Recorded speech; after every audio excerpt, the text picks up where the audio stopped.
नमस्कार मित्रांनो, तर मी नितेश. स्वागत आहे माझ्या नितेश ब्लॉग चॅनल मध्ये. तर आज डिझेल ब्राउझरचा नोझल आणि पाईप मधला जॉईंट लिकेज होता. तर आम्ही तो लिकेज कसा बंद केला तर तुम्ही बघू शकता या व्हिडिओ मधून. तर तुम्ही बघू शकता हे नोझल आणि पाईपच्या जॉईंट मध्ये हे लिकेज आहे.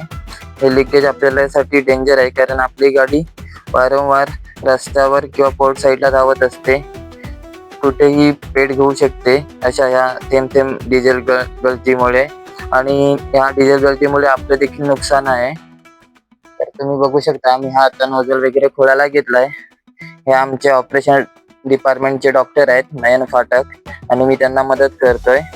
तर आम्ही दोघांनी पाईप आणि नोझल मधला जॉईंट खोलतोय इथे.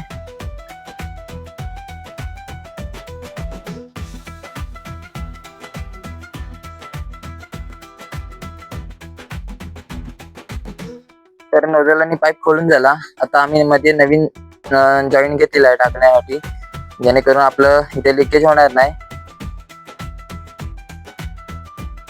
तर तुम्ही बघू शकताय इथे आमचे डॉक्टर कसे मधला जॉईंट आवलून घेत आहेत. खास आम्ही आसाम मधून मागवले यांना. दोन्ही करतात काम, ड्रायव्हिंग पण आणि ऑपरेशन पण करतात छोटी मोठी. तेवढा दिवस चाचा आला. चाचाला सांगते जरा मदत करायला ये आम्हाला. चाचा काय आपला कमरेवर हात घेऊन बघतच बसलाय काय करतोय इथे. डॉक्टर खूप पण बोलायला लागला, चला आपण पटापट करूया, पुन्हा गर्दी वगैरे वाढते ना तिथे पंपामध्ये. तर आम्ही तिथे मदत करायला जातो. तर आम्ही पटापट नोझल फिट करून घेतला. नंतर काय आमचा नोझल एकदम व्यवस्थित झाला. डॉक्टर असताना मला काही टेन्शन नाही कुठच्या गोष्टी. आम्ही अशी छोटी मोठी ऑपरेशन करत राहतो, आणि एक आम्हाला समाधान मिळतं की आमचं काम सक्सेसफुल झाल्यावरती. आणि कसं ही छोटी मोठी लिकेजेस झाली तर आमचं देखील पंपाचं नुकसान होतं याच्यामध्ये. तर माझा व्हिडिओ तुम्हाला कसा आवडला तुम्ही मला नक्की कमेंट बॉक्स मध्ये सांगा. व्हिडिओ आवडल्यास शेअर करा.